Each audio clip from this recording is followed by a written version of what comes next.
Hey everybody, welcome to the Purpose People podcast. Today we've got Dave Dulin from Wonky Sheep, who's going to tell us how he turned a hobby into a fully fledged business that's impacting loads of people from around the world. So welcome, Dave. Thank you. Good to have you on board. We're gonna explore your journey because I think your journey will inspire a lot of people in terms of, do I quit my job? Do I start a side hustle and build it and turn it into a job? And it's kind of the journey that you went on. So do you want to just tell us a little bit about when you left school? What did you do? What was your first job? Well, leaving school, I initially wanted to be a physiotherapist. Then I wanted to be an architect. And my brain didn't really work for either of those. And then I'd always enjoyed writing. So I ended up working in the media. Yeah. And that's what I did for quite a while. And then moving on to this, it sort of happened by accident. Okay. So it was at a time when I was going on a lot of stag do's, and particularly one, it was actually Bristol we went to, and I think we paid something about £175 for one night hotel and a day's activities. And like the activity is about 50 quid, hotel when you're sharing with someone, half that. So you can see the big difference in the price that you pay, the base price, and then what we're paying as customers. Yeah. And it just something snapped in my head. And it was like, this can be done for the same standard at a lower cost without going down the cheap route. Yeah. And it just started as a hobby. It's like, I can do this. It's just an idea, just an idea. Because I'd had a couple of other ideas in the past where I'd been talked out of it by people for one reason or another. That's a common thing, right? Yeah. And again, I sort of started doing this, and it's like, why are you doing that? Why, I can do that myself. You can do it on Expedia, you can do it whatever. It's just like, because I can do it at a lower cost without going down the cheap route. And at the time, all like the stag and hen companies and all that, they didn't offer stuff like this. Yeah. The other thing I should say is everything was bespoke. Right. Everyone was offering off-the-shelf packages. So that was just my idea. And I sort of did it for a couple of years on the side, building up, doing more stag and hen. Were they friends? Were they mates that you did it for? Or did you just... people contact you randomly? Well, I think part of the reason why I knew about the price and all that is because I'd been arranging some of them myself as a best man or helping out the best man. But then, so I rolled it out to others, and then, you just approach people, and it was there. It's obvious. It was like, this is a little bit different, and you're giving people what they want, not what we're trying to sell you. Because that was the other thing I had when looking at stag at the time was, well, you've got this option, you've got that option. Yeah, but I don't want that option. I want something else. Yeah. So, and it went from there. Nowadays, you look at it and pretty much nothing's off the shelf now. It's all, everything is build your own. But, that's just how it started. So obviously you're in sort of like journalism and stuff like that. And there obviously comes that like point where you're doing that as your main career. And then there's that, what point or how long was it before actually I'm going to double down and go, I'm going to just go all in on it? How did you get to that point? Because I mean, that's a lot of people struggle. They're doing the side hustle, and the side hustle gets busy, and their job is busy because they've got demands, and at some point they've got to make that decision, haven't they? Like, which way do I go? So how did you get there to that point? Again, it's one of those ones where I said it just started on the side, and it just sort of continued, and you sort of kept looking at how the journey was going, with at the same time not really noticing, but then but you are gradually getting busier and busier. And then every now and again you think, right, what am I doing now? Where are we going next? And always in the back of the mind, the doubters, as you say, people talk you out of doing stuff. They're like, well, why are you doing this? What experience have you got? And to me, it's like, well, I make it up as I go along, essentially. You you learn as you go. Yeah, it's experience, right? That helps. Yeah, you've got all your required licenses and things like that. But even today, I'm still learning stuff. But that's it's part of the fun. in a way. Yeah, yeah, You know, 100%. it's like you're going to make mistakes. You're going to make mistakes. And that is one thing people are really scared of, is making mistakes. But for me, is you make mistakes, as long as you learn from them, then you'll be all right. You know, anyone who in business who say they haven't made a mistake is lying. Oh, 100%. I think I think as much as you can read a book and say, like, this is how to build a business. But aside from that, there are mistakes in that journey that you learn that won't go in that book. And I think what I found anyway is that the vulnerability of entrepreneurs is actually helping entrepreneurs. Like, so we've got this event called Humans, and we've got full of entrepreneurs on a Monday evening. And it's a space where people can literally go, oh, I've had a really rubbish week this week and this didn't go so well. Whereas any other environment, like if it was a proper networking, no, I got my game face on and I get on. So it's quite refreshing when people go, oh, I did this, it didn't quite work out. What do you think? And there's not enough honesty in that sense that everyone's trying to pretend that they're great. And even on LinkedIn, it's like everyone's putting their game face on rather than being authentic and saying, well, yeah, it didn't go so well this week. I think it's changing. I think I've started to see a lot more honesty in LinkedIn posts and stuff like that. But the key thing, what you're talking about, is experience is massive, and you learn by just doing, you know, at the end of the day. You do. And there is also the element, like when you go to network and things like that, I think you find it a bit more with people who are not used to networking, and they try and give it the big one. Mm-hmm. And it's like, oh yeah, we're doing this, we're a 7-figure business and all that. And that's one of those ones that's a little bit of a bugbear of mine. They say, oh, I got £1 million turnover. And my immediate instinctive response is, right, well, how much do you profit? Yeah, of course. Because you can have as many figure turnover as you want. If you're making a loss or not making anything, then it's irrelevant. Yeah. You know, so you've got to get through, particularly starting out, a lot of the bravado. Yeah. As you say, it is change, and you are seeing signs of change. And I think COVID, in a way, sort of helped that. It's because the barriers of, you know, when everyone had to do everything on Zoom and things like that, and then you start seeing people's bedrooms and people dressing up, whatever. Yeah. I think that broke down a lot of barriers. You saw the humanity behind, you know, kids walking in and whatever else. It's like, oh, this is a real person. Do you know what I mean? I agree. Exactly. And then, and I think that has then reflected into the networking, because I think people, you know, are much more relaxed now about what they do. But it's one of those ones is you've got to give something a shot. For me, I'm very, very big on instinct. If my instinct is telling me something, I follow it. Yeah. And that follows on from ignoring it the previous 2 times. Okay. Yeah. So you kind of learned from that experience as well. Yeah, because the two previous businesses I wanted to get involved with, I was talked out of by people who, you know, more experienced than me. Okay. Those businesses are still going.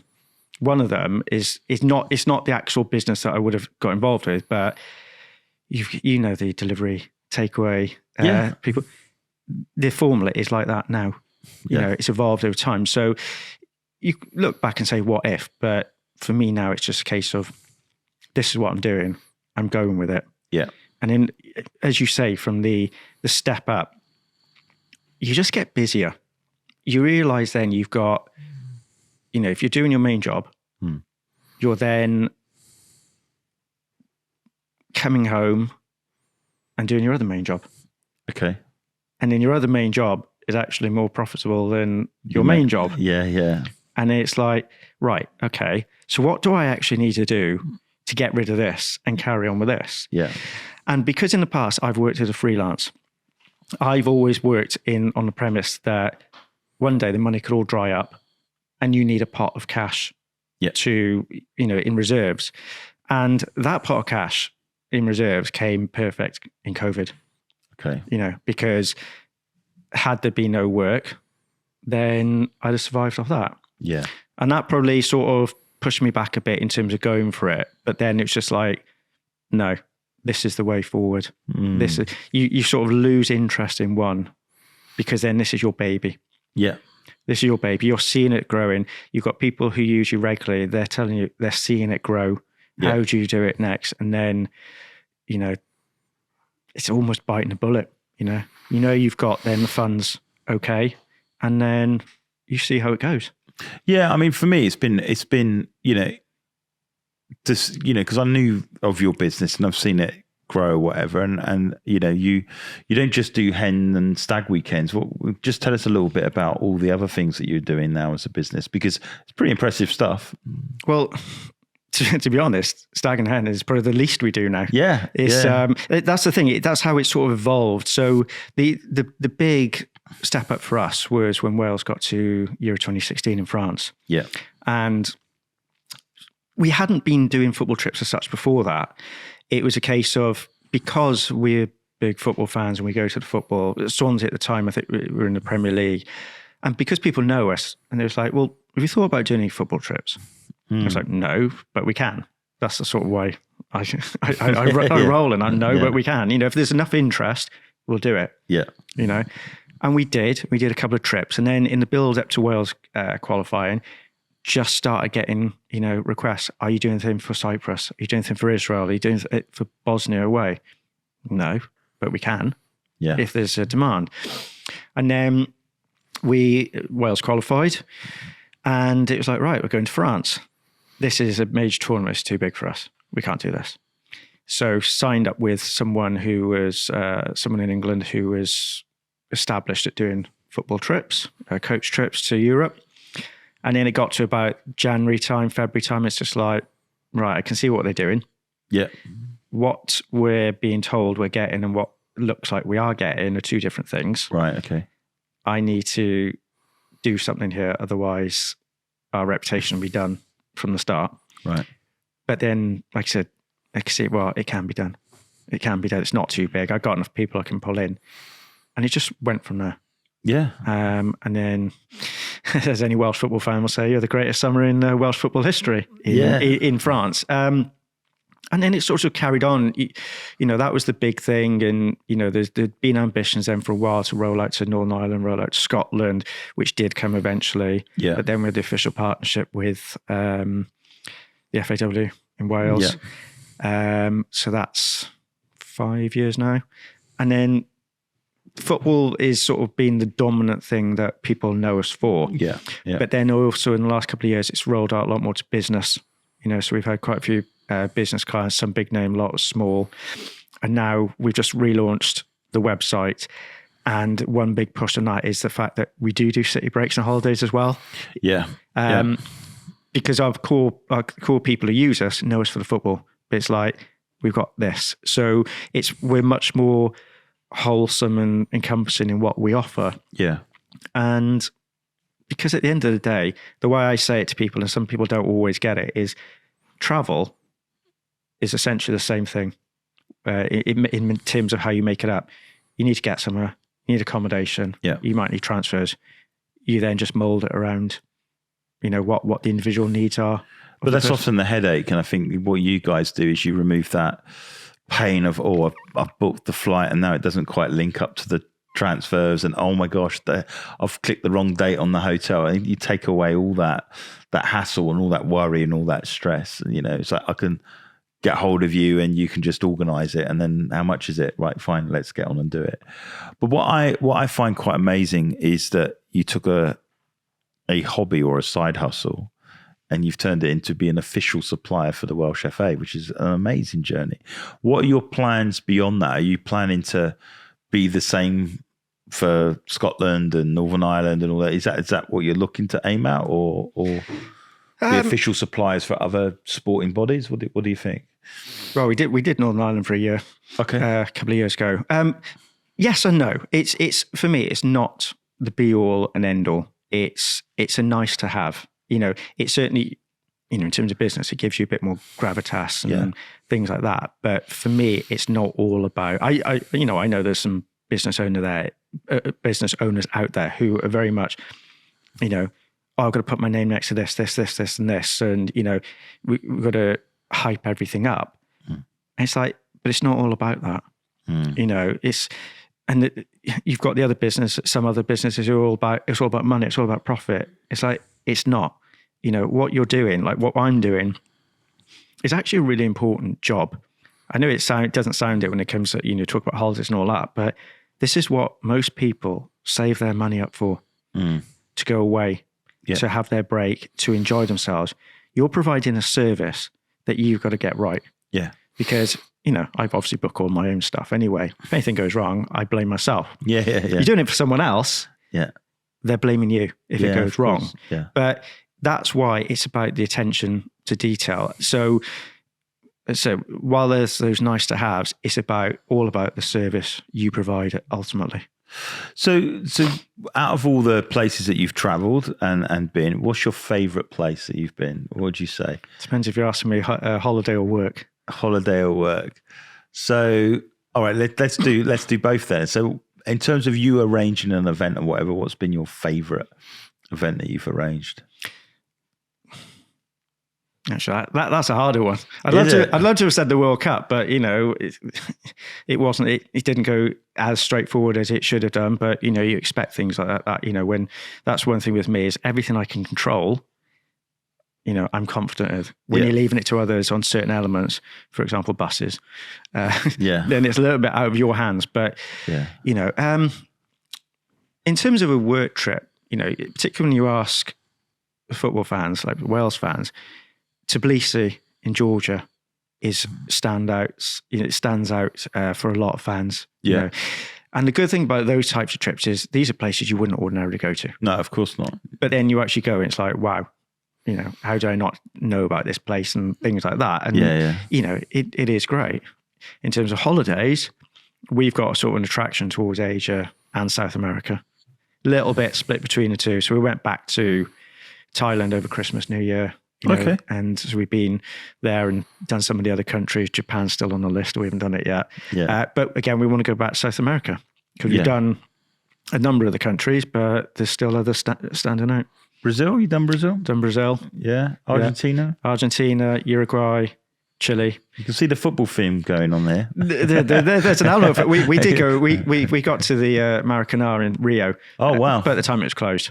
Oh, was it? It was not long after what came first, the World Cup or the Olympics? I think it was the Olympics, and there was a row going on over the handing back over the stadium and the state it was left in. Oh. So you couldn't actually go inside, which is a shame. Yeah. But, Rio is one of our favourite places, and it's only let down by the problems and crime. Yeah, it's such a shame. It's such a shame because it's such an amazing city. But. So I remember going to Barcelona, and we turned up to a new camp and walking around or whatever, and it was great. You get to see it and all that. But then we went outside, and we noticed like a busload appear, and it was Pep and the team. And there was like a grass, it's almost like a five-a-side pitch, maybe a little bit bigger than that. But the whole first team were there training.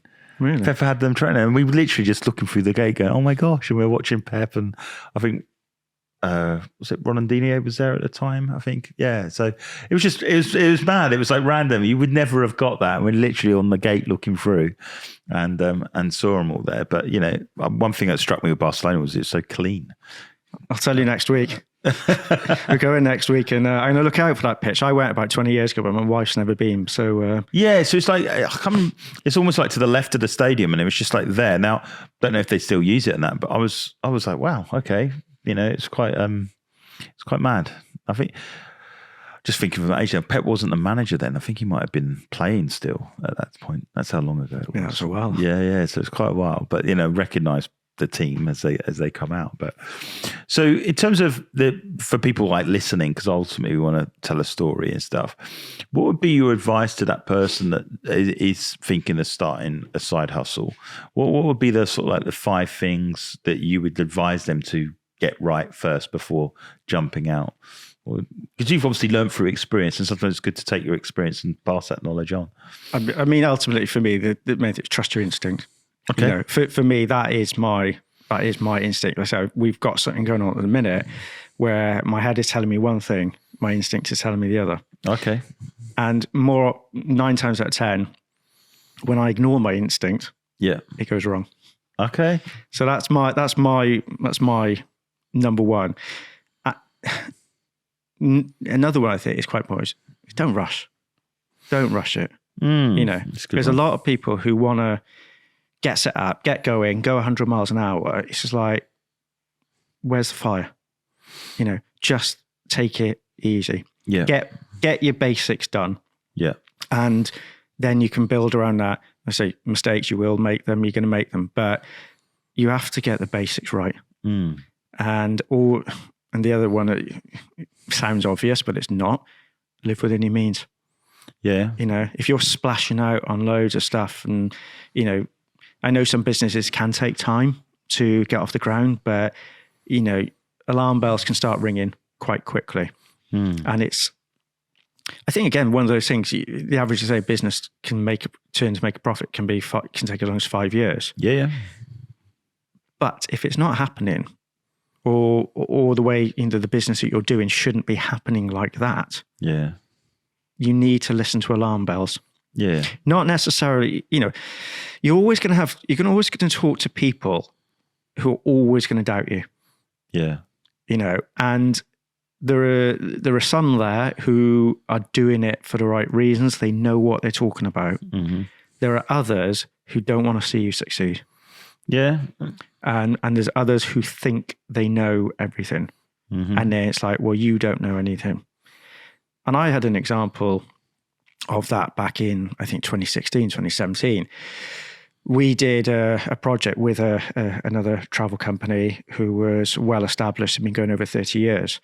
And they never took us seriously. Yeah. It was always quite condescending towards us. And then there was a conversation and it was really sort of like trying to put you down. And the conversation ended. It was like, you need to take me seriously. Yeah. And, you know, what we know, 5 years on, 6 years on, we're going and growing. They've gone bust. Yeah. You know, so It's like that hare and the tortoise analogy, isn't it? Just going slowly. And I've learned as a business person that there are cycles. There's cycles what appears to be rapid growth, and there's cycles of solidifying as you go to the next market. So I found in our business, we're doing a lot more connections in London, you know, and it's to lean into that because ultimately that's where a lot of our business is starting to come from. So it absolutely makes sense. So, you know, before I never really saw London as an option. Now it's a very viable option for a lot of stuff that's happening. And you know, with some international connections that we didn't have before are coming to the fore. So I think for me, it's being humble enough to recognize that in the good times, remain humble, in the bad times, remain humble, and just consistency, I think, wins through ultimately, and not get so carried away that you just push for growth. Because I think I've seen that having been part of accelerators. The big thing is all about growth and scaling, but sometimes the market you can buck a trend, but sometimes it's just not the right time and season. And it's to build the business in a way that, you know, when it does come in, then you've got the resource and the people to scale sustainably, you know, and to be able to do it. I think the other thing is that COVID has helped in terms of opening new markets. Yeah. But you know, patience it is one thing, but the other thing is that you have to be prepared for change. Yeah. And you have to be prepared to, you know, whatever you start out with, exactly like we've done, started out as stag and hen, evolve. Yeah. But keep evolving. You know, because I think that's one reason how some businesses struggle. They've got their comfort zone. Yeah. And it's, you know, it's good to have a comfort zone. It's good to know what you're doing, but it's just like, well, what happens if this? What happens if that? And you need to be ready for that. And it's the forward planning is important. Yeah. It's not about necessarily hitting your goals. I'm the one who sort of, and I do it, you know, from the trip perspective, is you've got to think of the worst case scenario. Yeah. What happens if this happens? What happens if that? And then when it does happen, you're ready. You're prepared. You know what to do. You know, sometimes you're not prepared and then you just have to think on your feet. But it's always better to be ready for something than not ready at all. Because look how many people, everyone was caught out by COVID. Yeah. Everyone. Well, you as a travel company, I mean, that could be like, oh, you know, almost want to give up, you know. It could, but then again, that harps back to the freelance thing and having the money in the pot. So if what happened did happen, we're okay. Yeah, of course. You know, so it is little things like that. And again, I said for the travel stuff, on experiences is knowing about how to deal with something there and then. Yeah. And it's the same. It's the same in a lot of business. You know, it's the customer or client you've got to get right. So we can't do the podcast without asking probably the most obvious question: is why the name Wonky Sheep? Because it is a random name, isn't it? It is. Yeah. It's a very short answer. Go on. Alcohol. Was it? Okay. It seemed a good idea at the time, and obviously when you're thinking of stag and hen, you know, a little bit of fun, But you know, things like that. The alcohol wore off, didn't it? At some point. The name didn't. Yeah, and no, it still doesn't. And Yeah. even somebody last week said to me, last week said to me, have you thought about changing the name, you know, a bit more corporate and all that? I was like, yeah, I have thought about it. The answer's no. Yeah, because now you've got a unique name in that area, because it is a. Well, it is, but also you think of many, many brands and businesses, and how many of their names have got anything to do with what they're actually selling? Not many, you know. And it's just like, well, people remember it. And to be honest, if you're going to stick your nose up at it just because of a name, well, I don't need your business. You know, it's just like, it's what service we provide. You know, you get past that hurdle, see what we actually do for you, then you realise the name's irrelevant. Yeah. Well, what I like about the name, obviously being in brand, I'm like, I don't know how that fits, but having got to know you and work with you and stuff like that, when you've got all these corporate type companies, and it's like now you got Wonky Sheep, it's the curiosity piece that gets the attention, and I think that whether it was through alcohol, through luck or whatever it is, that's actually working for you rather than against you now, I believe. It is. And people, you know, you always get that question, why? Yeah. So you've asked it. Yeah. You're right.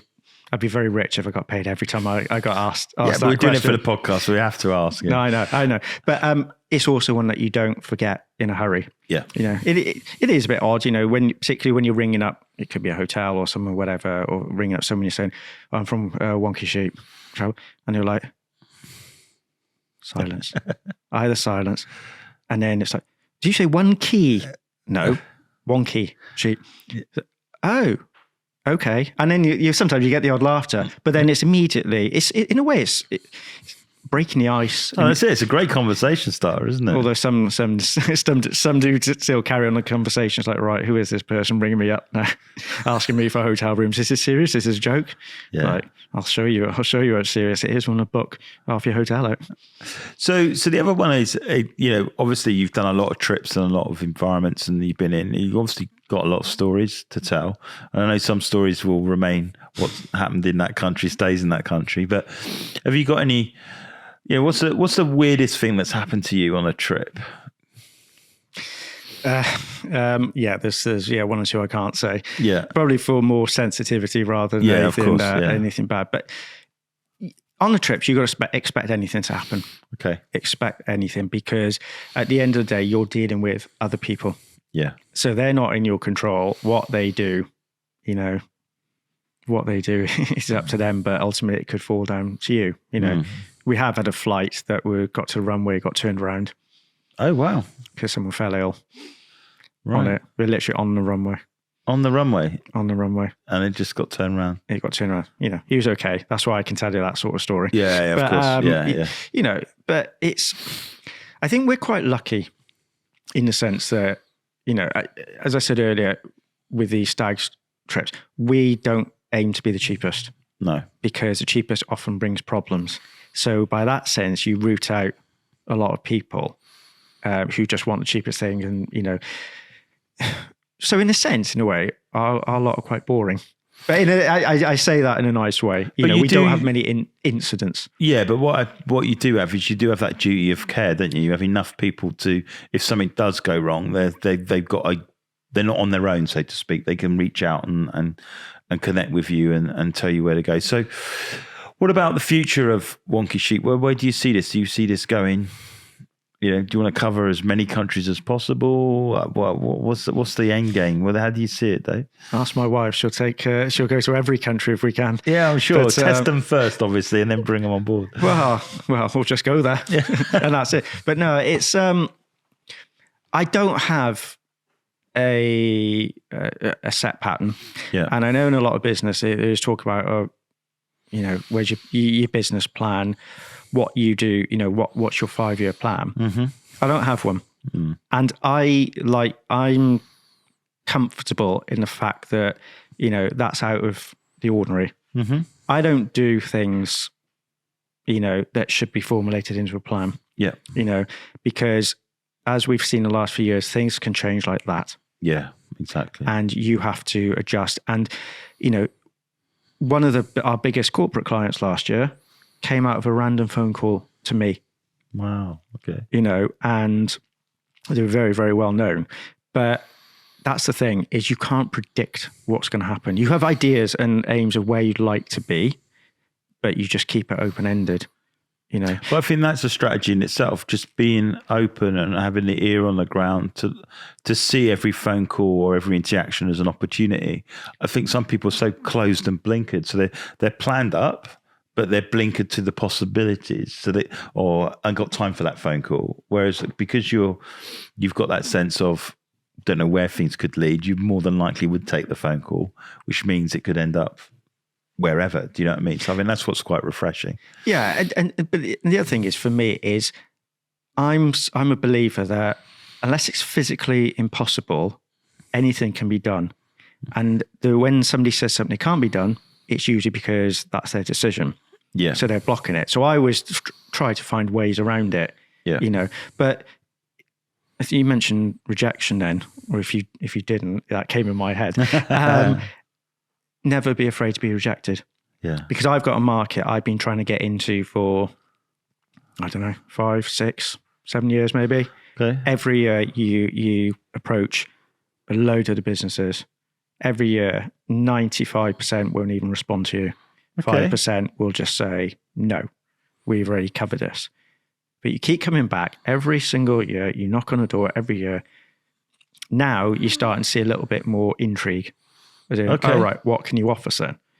And the chances are there'll still be no at the end. But you keep going. Yeah. It's like the dog who won't let go of that bone. Yeah, it's the persistence, right? Yeah. And it is persistence paying off, But I know being told no can be very disheartening, particularly when you get it a lot. But it's about how much do you want it, or how much do you think it's just a case of, I need to break this mold. Can you share that sector, or you? No, not in a minute. Fine. But yeah. Again, we're in Just thinking there might be talks. someone listening today and goes, that's no, just the person I'm looking for. It's quite a niche. Okay, fine. But now we're in talks with 4 or 5 of them now. So you're in talks now, which is a progression. That's the thing. Right? So Yeah. over the years, it's grown from pretty much flat rejection everywhere to talks with 2 or 3 per year. May not get to anything, but then it will come. It will come. Well, what I say is, sometimes a no is not a no for now. It's a no for that time and season. I think sometimes when people hear no, they say no and it's the complete rejection. Sometimes it's more about timing. It would be a yes, but it's a no now. And I think not enough people qualify that in the conversation. And then what else they do is they get the no, and then they don't schedule a call a couple of weeks later or a year later or 6 months later. And I think that's happened for me. I think my longest thing from initial contact to actually getting a contract was 7 years. And by the time they come to us, they couldn't wait to come to us because there was things taken out their hand, where the choice of supplier come through the board and whatever else. And they did it twice and it went really badly. And then they said, we need to talk to these guys. Can you remember them? Yeah. And we finally got the job. But every now and again, it was like a check-in, how's it all going on the email? It was the odd phone call, or it was even a comment on social media. So you remained in touch, but you weren't always down the route of, do you want to do rebranding or anything like that? It's just checking in. And I think that's where a lot of people give up, is that, well, on the no, it's like, oh, it's a no. Okay. But it's a no for not now, or is it no forever? Well, I don't know. Well, then did you ask? So it's those sorts of things that can actually help you. It is, but it's also the no response. Yeah. Because they could just be rude. I can't stand it when people don't respond. It's not hard just to send a quick email back saying no thanks. Yeah. I'd rather that. But no response isn't going to stop me from sending again. Yeah. And again. I know, some of them have got really, really busy inboxes. Yeah. But, my emails are, I'll get in touch. you know? Yeah. And I think that some of this stuff and like that and the communication harks back to the media days. Yeah. You know, it's in my instinct. It's just like, you can't just send it off, hope for the best and, you know, hope it'll find the right person. You find out who you need to speak to. Don't just send a random blank email to the info address of someone and hope it lands with the right person, because then it won't. You need to find out who you're going to. Which is interesting. Those journalistic skills have managed to transfer into what you do now. In the pursuit of a story, it's the pursuit of an organisation type thing. But it is one of the very basic things of business. It's communication. Yeah. You know, and like when COVID came, you might have heard me at networking talking about the worst thing you could do now is go quiet. Yeah. Because when it all, you know, comes out of it, the ones who've gone quiet, the ones who be behind. And it's true. But, you know, particularly for us during COVID and the travel, we did do travel during COVID. Yeah. The absolute key thing was keeping people up to date with what's happening, what's going on, because you hear so much in the media. Yeah. And I was very critical of the media at the time because, you know, what was being said and what I knew was going on are two very different things. Yeah. But people just take in anything, you know, and particularly the first 2 trips we did during COVID was during times when you needed all the certificates and, you know, all that. And everyone got through no problem because we literally spoon fed them because you had to. Yeah. You know, but at the same time, it's not a hard thing to do. You know, that is one of the big failures of businesses. You know, when you talk about advice, is poor communication. Doesn't matter what it is, you've got to communicate, even if it's just a quick email, just to acknowledge you've had an email saying, got your email, I'm really busy right now, I'll come back to you. And you can sense sometimes a company's culture as well. And you know, we found that with working with some organizations where you not necessarily get immediate feedback and you go, okay. So we that's almost accepted that no one gets back. So we need to address that because that's not necessarily going to work. To do our best work, we need communication and backwards and forwards. So I find it interesting in terms of like through COVID, because you had to manage the different multiple countries and different expectations and stuff like that. Where are we at now with it all? Is everything come off, or are there still countries still got a lot of that stuff needed? Because America just announced that the restrictions are gone now. Yeah. So America's one of the last big ones. Pretty much everywhere is opened up now. Yeah, has opened up now. I mean, Qatar for the World Cup, they were very much at one point insisting everyone needed proof, and then suddenly lifted it, which to be honest wasn't a great surprise. But yeah, America's, I think it was last Friday, they lifted all that. So you're pretty much free to travel as you want now. But it's just going back to the sort of communication thing, is one of the biggest compliments we get on communication is quick replies. Yeah. Because most people don't expect it. Yeah. You know, and again, with the communications, the majority of people won't really say anything to you unless they've got something to complain about. You know, that's when you see, you know, people often go to social media first. Yeah. You know, and it's just the habit of the way things are. So you've got to keep not just your communication when people get in touch with you, you've got to keep across everything that's going on, because somebody might just post something, might even be, you know, posting it not with any intent. But what they write on that social media could be really damaging to your business. Yeah. But then it's how you actually deal with it. Because the worst thing you want to do is get into a spat on social media. So there's a fine balance that, you know, people need to be aware of. But it goes back to that levels of service thing, was what you said. You know, if you're communicating and showing people the way, it's often a complex thing, and you're telling them what to expect. It removes the need for you just peace of mind. It's okay, this is going to happen, that's going to happen. So that regular, constant contact helps, because you know, buying a house, maybe getting married, going on holidays are quite a big deal for most people, and being able to have that connection with someone that's responsive takes away that, oh my gosh, you know, I don't know what to expect sort of thing. And particularly if you're going to different countries like that are a little bit off the beaten track, particularly like the football places and stuff that you go to. So for me, that communication absolutely helps, you know.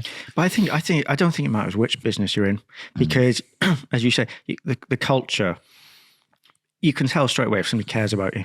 Because, it could be me. It's like, oh, somebody's got another holiday. Great. Well, whatever. I'll get back to whatever. Or you, somebody wants a website. Oh, another one. Sort of thing. Yeah. But, if you don't care about that, then your service isn't going to be great. No. You have to buy into it. At the end of the day, it's like if it's a holiday or things like that, it's like, right, so they're doing this. They want to do this. What would I want? How would I want to see it? And you almost have to put yourself in their shoes, which I imagine is the same as what you do, with the things like the website. It's actually get to understand what they want, because it's massive. their holiday, not ours. And just because you're not going on it, and just because it's another booking, it's not another booking. No, certainly with me anyway, I think although there are other people in the team that execute, I'm always interested in where it's going and how it's going, because I'm interested in the person who's the one that's putting their neck on the line to build a business and build their purpose. Do you know what I mean? And because that's what I'm doing with creation, I have that affinity with the business owner or the entrepreneur of the other business going, I know it's not easy, so I know how it feels. And sometimes it is lonely. And if you're building a website and a rebrand, it's really uncomfortable. So that's why communication is really, really key. But it's also once it's gone live, is to remain in constant contact, because it's not always about the upsell that I'm interested in. I'm more interested in, how you doing? Are you doing well? Are you excited? Are things now starting to work in a way? And thankfully, because we do have those conversations, we get some really good stories and feedback, that, I've seen our website, it's really helped us. It's automated. I've got so much time that I never had, that sort of stuff, which are all great things to have. But ultimately, we just want to know that they're succeeding. We know their purpose. We know why they're doing it now. And for us, it's not a full stop, it's a comma. That's how I always see it. It's like the relationships that we have is where do they go? And likewise, because I've got quite a connected network of people, whatever, is that how can I help? You've worked with us, but are you looking for any other connections? And we often get people come back to us and say, oh, look, I've got a problem with HR. Do you know any HR companies? Yeah, let me put you in touch with so-and-so. So that's kind of how I see things, is that service is serving, and that's with brand and with purpose, because we're about purpose and someone's doubled down on it and invested in it. It's like, well, how can we keep you on track? How can we keep you doing where you need to go? Or if they're thinking they're going into a new market, just pick up the phone and we'll have a chat. I don't mind. There's people that haven't spent any money with us for a while and I'm still talking to them, but just the nature of their business or the situation and circumstances means that they've been acquired. So they've been sold out and they're just doing their tenure because it's part of the MBO. So at some point they might start something else. So, just keeping in contact with them is enough, and I think for me, that goes back to communication. It's really important. It is. And even if you've just got general clients or customers, whatever, you don't know what they do. Yeah. And then you have a conversation and it can open other potential doors. Yeah. And again, I think that's part of just being as open-minded as possible. Yeah. And don't just try and be the same as everyone else. No. Because you're not going to do anything special if you just try to be the same. You have to have something why people want to come to you. Why do they want to come to you over that one they've been going to for years? And that's one of the challenges we've got now with the city breaks and holidays, because everyone's so used to something else that we do. It's like, right, we're doing this. Oh yeah, but I use booking.com or whatever, or I use this, I use that. It's like, yeah, but have you actually tried? Have you actually looked on our website? Have you seen what you do? Do you know we can quite often beat hotel prices, things like that? Yeah. And it's like, no, but it's the mindset, because automatically, for example, with travel, you're so used to going to certain places where you can do click, click, click, no humans involved, done, job done. Yeah. But then there's the other element. I'm one who, I don't like chatbots. They drive me mad. Oh, I agree. It's a chatbot, and you have to rephrase your answers to fit their algorithm, and it's like, just give me a human. I end up ringing up. I just get angry. It's like somebody did say, "Oh, you should get a chatbot," with all your FAQs, and it's like, yeah, I know that, but when you see some of the questions that come in, they won't fit a chatbot. And because your trips change so often, you have to keep updating it all the time. It's just like, there's only so many FAQs you can have on a website. Exactly. It's just ring. Look, I'm here. WhatsApp is our biggest in at the minute. Okay. I was just used to it. And again, it's all about communication. Somebody drops a message, quick fire back, takes you less than 30 seconds. That's communication. Yeah. It's not hard. And that's why I don't understand why people can take days at times to come back to you. Or you get the worst one, you get an automated email. Oh, I'll come back to you within 3 business days. It's like, really? Yeah. Everyone wants everything now. Well, actually yesterday, to be honest. Yeah. Yeah. And it's just like... They want you to anticipate way ahead of time and stuff.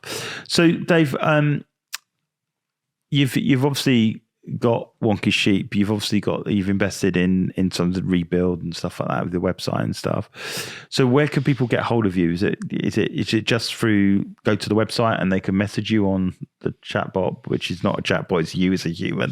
It's WhatsApp. WhatsApp. Well, is that the best way to get in touch if someone wants to book an appointment with you? And it's just to make clear, it's not just stag do's and hen do's you do a whole load of other stuff as well. Stag, hen, any type of travel, whether it's groups, whatever group it is, it doesn't make a difference whether individual. One of the things like business says, oh yeah, but I only do 1 or 2 hotels or 1 or 2 people travel. It's probably not enough business for you. It's like, it doesn't matter how many. You could have 1 person traveling, 1,300 people, as we've had as our highest number, traveling in one go. Wow. It doesn't matter because all the elements are the same. But you go on the website, you can get in touch via the website contact, Facebook Messenger, WhatsApp, general email, Instagram. We're across it. LinkedIn, we're across it. So you message which way you want. The door's open. But otherwise, it's just wonkysheep.co.uk. No, cool. Well, thanks so much for your time, Dave. It's been a real privilege and stuff. And just being part of your journey, has been really cool. And I know there's some exciting stuff coming down the line as well with memberships and stuff like this. So, brilliant. Really enjoyed our time together. And please, just once it goes live, tell everybody, because there's a lot of information in there that I believe will encourage a lot of people to double down on that side hustle and turn it into a business. And you've obviously managed to achieve that. So well done. Yeah, thank you. And site is live. Yes. Hi, everybody. Thank you for listening to the Purpose People podcast. You can follow us online. You can like and subscribe to us on YouTube. You can follow us on Apple, Google, Amazon, and Spotify. And if you see any clips on our Reels, which is on Instagram or Facebook, or even on TikTok, please give it a like, please give it a share, and please tell your friends. We'd love for you to take part in the Purpose People questionnaire that is also through our website at creation.co.uk, and hopefully you can find yourself living a life on purpose.